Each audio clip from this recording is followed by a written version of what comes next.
but you're the land of the free, right?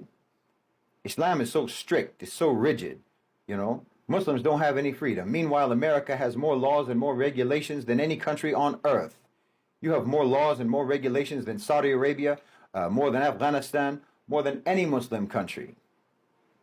You can't even remodel your kitchen in America if you're a homeowner, which you probably aren't. But if you are a homeowner and you have a kitchen and you want to remodel your kitchen, you can't even do that without a permit.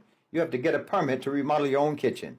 Your government decides what food you can eat, what food you're allowed to eat, what food is legal for you to eat. Meanwhile, they allow genetically modified foods, fake foods, foods with all sorts of additives and chemicals and what have you.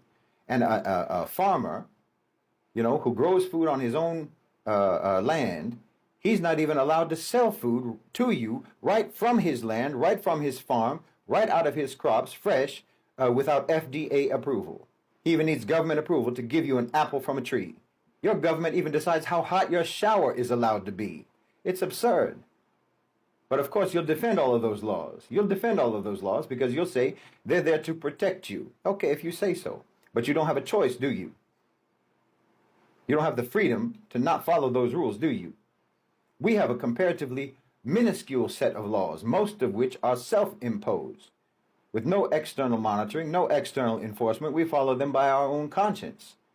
But what you mean by how strict and how rigid we are, what you're talking about is basically all the sins and the debauchery that your government does allow.